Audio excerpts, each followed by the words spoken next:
रसात दे सरदार रसात दे one जा दुखे सफर में जहीं वक्त लाश कांधी लाहे वञण कबर में सरदार रसात दे सकरात में भी साईं पहरियां लियो तुम पाई सकरात में भी साईं पहरियां लियो तुम पाई या रसूल अल्लाह सकरात में भी साईं पहरियां लियो तुम पाई मिठड़ा मज़ार ताईं मिठड़ा मज़ार ताईं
लजपाल अजलड़िया आई दुखी घड़िया लजपाल अजलड़िया बेड़ी मुदी खड़िया बदकार जी बहर में सरदार रसात दे सरदार रसात दे वन जा दुखे सफर में जहीं वक्त लाश कांधी लाहे वञण कबर में सरदार रसात दे मखनो फकीर मुझो तोरिया हबीब हूँ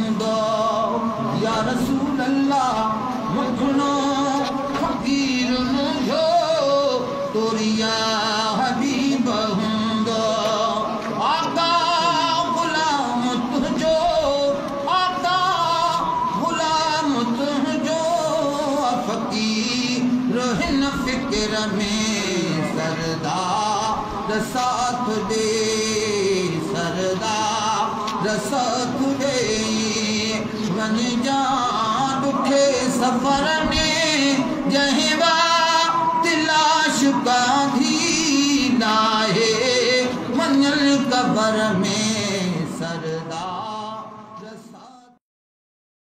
शरीफ माण्हू ॿिए जॻह भागल जी साईं, पर वर्कर ऐं हिते कितरे में मोतबर माण्हू हर माण्हू खे कमु अचण वारो ग़रीब खे अमीर खे पर हिते ज्यादती थी आहे सख़्तु। हाणे छा हिकमत मिली जोड़ींदा या छा तव्हां छा था सोचो त छा थियणु घुरिजे? इहो असुलु कमु आहे वारसनि जो। जी साईं, वारसनि सलाह थींदी, ॾिसूं जेके जाइज़ ॻाल्हि हूंदी फ़रियाद निज़ाम दाख़िल थींदो। अच्छा सरकार पाण ॾिसो छा आहे सरकार, हा सरकार नाले तो सरकार जे हुजे त अहिड़ा की थियनि ई कोन। बिल्कुलु सर, इंशाल्लाह ठीकु आहे। जी साईं, हीउ जेको वाक़ियो थियो आहे अॼु, हीअ दहशतगर्दी थी आहे, जेको बेगुनाह हिकु शहीद थियो वियो आहे, उनजे बारे में छा तव्हां जमायत जे बारे में हर जमायत या तव्हां कहिड़ी हिकमत मिली जोड़ी आहे, छा थींदो इन ते? ॾिसो कि हुर जमायत जे हिकिड़े मौजूद माण्हू खे मारी वियो आहे। जी साईं, जहिड़े जहिड़े माण्हू खे कोन मारी वियो आहे। अच्छा इहा सोची सम्झी साज़िश आहे, पाण पोइ हिते ज़ाहिर थी वेंदी। आहिस्ता आहिस्ता जमायत भई हिकमत मिली ठाहींदी, पोइ हिते इनशाला सरकार फाटी वेंदी, कंहिं इहा कराई आहे, कंहिं छा थियो आहे, चूंडे माण्हू मरायो अथनि। इनशाला पोइ हिते जमायत हिकमत मिली ठाहे पई ऐं ठाहींदी, ख़बर वठंदी इन में हथ कंहिंजो आहे। ठीकु आहे सर, ठीकु आहे सर। ख़ुदा बख़्श दर्स कयो शहीद कयो, उनजे बारे में तव्हां छा थियो आहे असांखे? माना जेके जिन्हनि हमलो कयो आहे, कातिलनि बिल्कुलु ग़लति कयो आहे, इन्हनि बुज़दिली जो मुज़ाहिरो कयो आहे। सियासत पंहिंजी जॻह ते हूंदी आहे, सियासत खे ज़ातियात ते न वठणु घुरिजे ऐं ख़ुदा बि दर्स जो ॾाढो अफ़सोस आहे। ऐं हुर जमायत हिकिड़ी जा हिकु जा आहे ऐं अलाह कंदो त ख़ुदा बि दर्स जो खून रायगा न वेंदो। अलाह ताला हुन जन्नत में आला मक़ाम। को बि मुल्क, को बि वतन अमुन अमान खां सवा न हली सघंदो आहे। हज़रत सैयदना इब्राहिम अलैहिस्सलाम जेका मके पाक जे लाइ दुआ फरमाई ऐं उहा क़ुरान पाक में मौजूदु आहे ऐं उन में मौजूदु आहे त अल्लाह खां इहो तलब कई त हिन बलद, हिन शहर खे अमुन ऐं सलामती वारो फरमाए। लिहाज़ा मुल्क अमुन सां वधंदा आहिनि, उन्हनि में वापार थींदा आहिनि, उन्हनि में ख़ैर वधंदो आहे। ऐं जेका बदअमनी आहे उहा बदअमनी कंहिंजे लाइ सुठी न आहे। अल्लाह तबारक व तआला अहिड़नि सानिहनि खां असांखे पनाह नसीब फरमाए ऐं मुसलमाननि खे हिदायत नसीब फरमाए त हू ज़ालिम न बणजनि, बल्कि हिक ॿिए जो हथ वंडराइनि। हीउ जेको अॼु वाक़ियो थियो आहे इंतिहाई ॾुखोईंदड़ आहे। हिन खे महज़ तव्हां ऐं असां हरगिज़ फ़क़ति हुर जमात में महसूर न कयूं, छो त क़ुरान पाक इरशाद फरमायो आहे त हिक इंसान जो ना हक़ क़तुल सॼे इंसानियत जो क़तुल आहे। लिहाज़ा इहो को ईअं न सम्झे त हीउ महज़ कंहिं हिकिड़े घर जो मामिलो आहे, न बल्कि हीउ सभिनी मुस्लमाननि जो मामिलो आहे।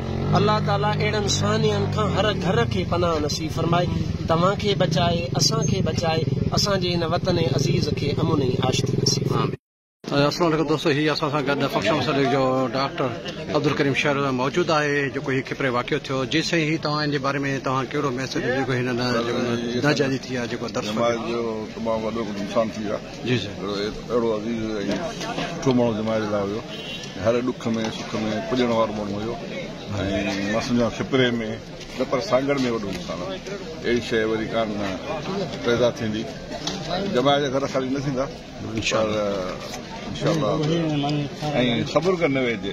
हीअं रोज़ रोज़ माण्हू मरंदा रहंदा, पोइ त असां शहीद थींदा रहंदा, पोइ त असां उनजे लाइ छा हिकमत अमली का जोड़ी या काइडे या ते को वाक़ियो त न थींदी।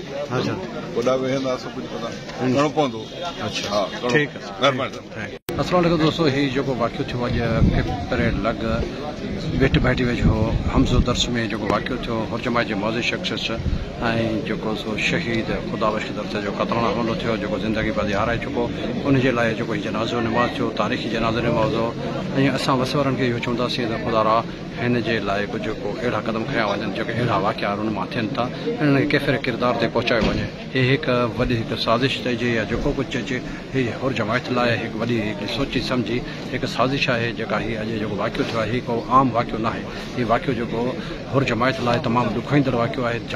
हुर जमायत लाइ तमामु इंतिहाई ॾुखाईंदड़ वाक़ियो आहे। इन जी भरपूर मज़मत कई आहे हर माण्हू, हर नंढे वॾे।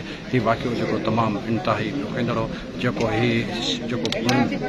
तकरारी बुनियाद आहे उनखे रंग ॾेई जेको कयो पियो वञे, पर हीअ हिकु गहरी साज़िश आहे। हिन जा जेके तव्हां ॾिसंदव हिन जा रिज़ल्ट ईंदी।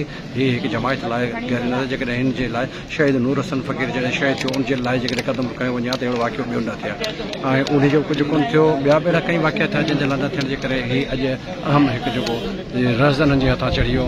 अमुन जी प्रचार करण वारो माण्हू ख़ुदा बख़्श दर्स शहीद थी वियो। हींअर असां में मौजूदु आहे।